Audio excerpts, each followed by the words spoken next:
We got 3 collectors, we've got 5 rounds and 15 amazing books. We're going to start with Classic Kirby Covers, and Alex is going to start us off. So I thought I'd kick things off with this Fantastic Four issue number 48, Classic Jack Kirby cover from March of 1966. This is the first appearance of Silver Surfer and the first appearance of Galactus in cameo. Some fairly significant characters in the Marvel Universe. The Surfer has appeared not only countless times in comics, but in other forms of media as well. Movies, television, magazines, video games, you name it. But what's truly interesting is that while Peter Parker or Spider-Man is arguably the largest commercial and/or creative success of Stan Lee, some argue that it was in fact Jack Kirby's creation, the Silver Surfer, that was his favorite character. Lee appreciated Surfer's philosophical development in comics and used the character, as Lee puts it, as a mouthpiece for the way he viewed the world and the way he interpreted society's issues.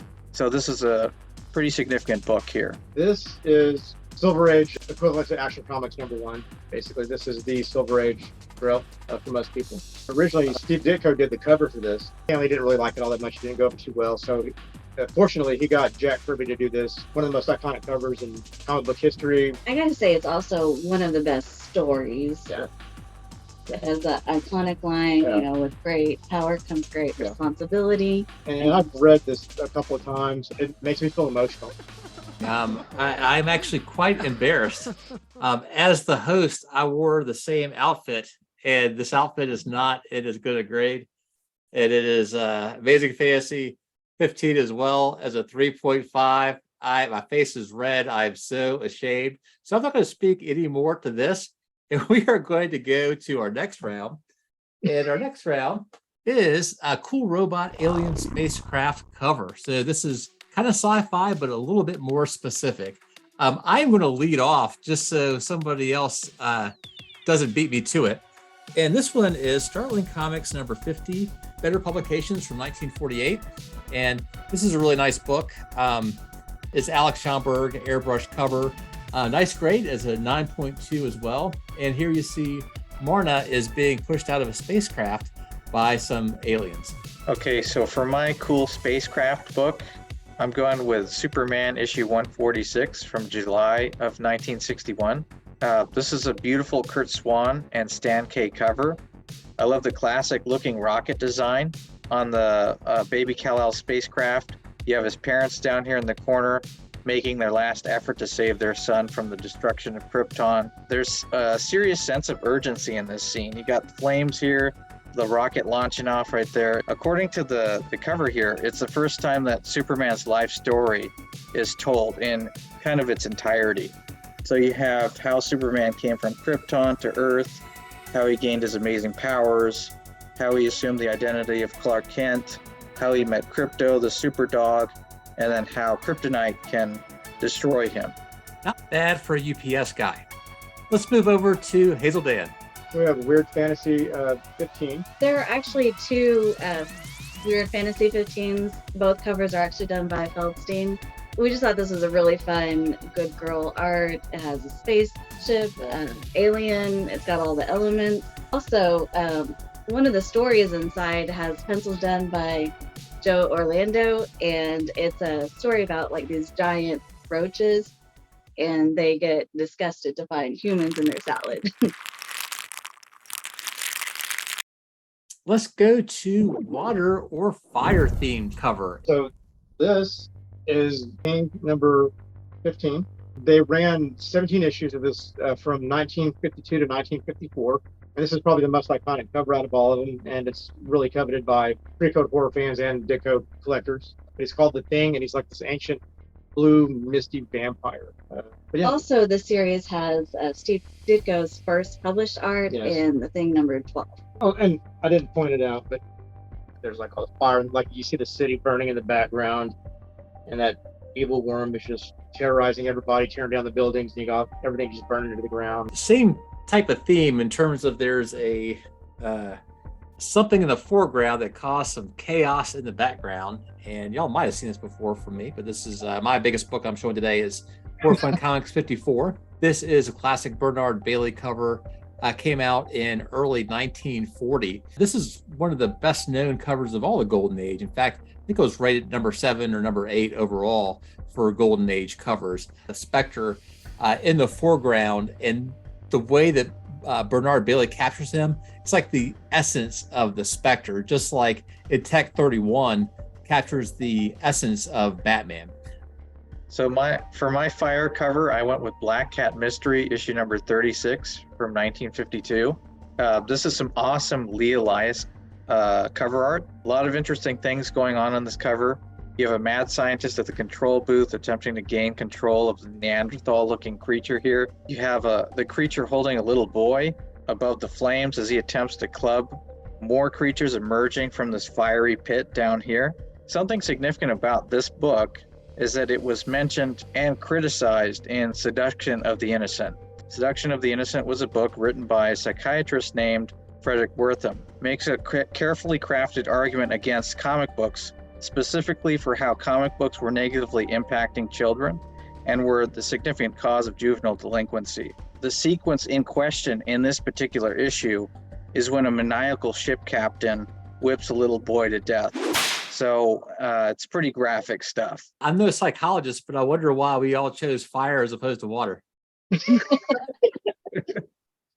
Let's go to firearms themed cover. If you can, Alex, can you tell about your background with firearms too? Because I think this is a special category for you. Firearm collector for probably about 17 years. I was a firearms instructor for 2 years, and I sold firearms for about 4 years. So I'm pretty privy to the different firearms platforms, how they work. So this category was kind of special to me.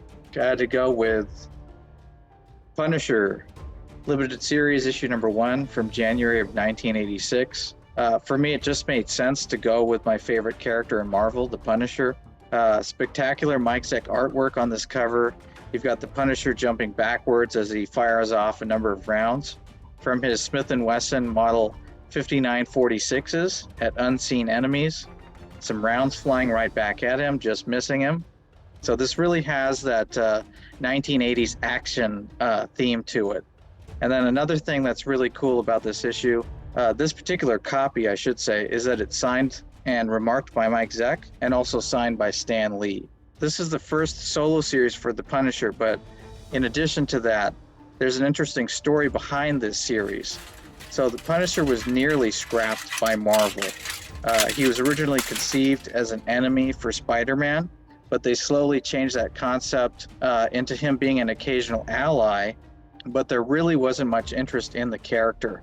So he was showing up less and less often, and they were going to completely cut him off until Mike Zeck stepped in. Mike Zeck loved the character, championed him, and convinced the higher-ups at Marvel to go ahead and keep him on and let him do his own spin on the character. And as a result, the Punisher has turned into a huge sensation.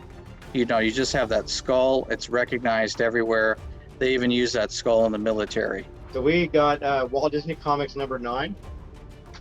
I'm not a firearms expert, Alex, so maybe you can help me with this.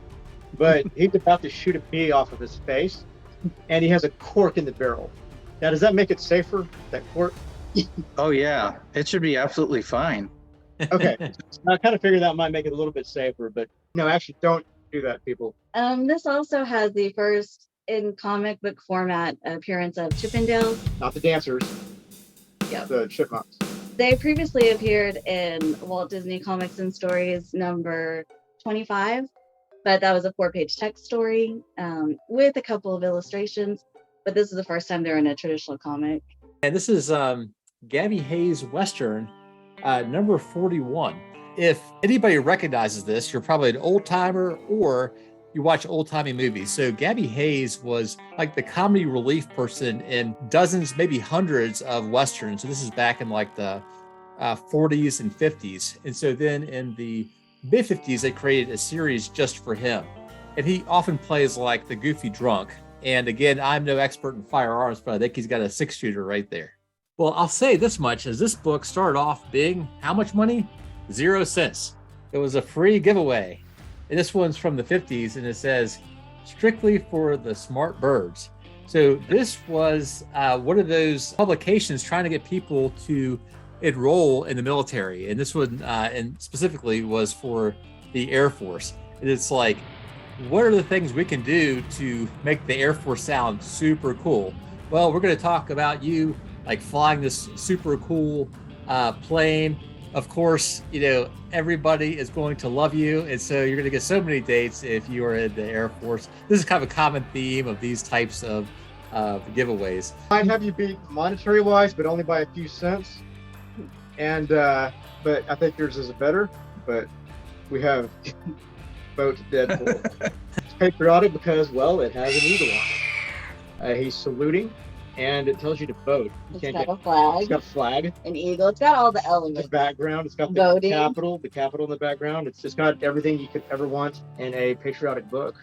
Then my patriotic cover I had to go with Superman issue number 53 from 1991. With the exception of Superman issue 14, I don't really think it gets more patriotic than this cover. You've got an American flag waving in the background, the Man of Steel saluting, and then you've got Superman's classic catchphrase up here: truth, justice, and the American way. Alex in Comic Books Galore, that's his channel, has an amazing video that highlights his top 5 books. So check out his video here. Thanks so much, and hope to see you around real soon.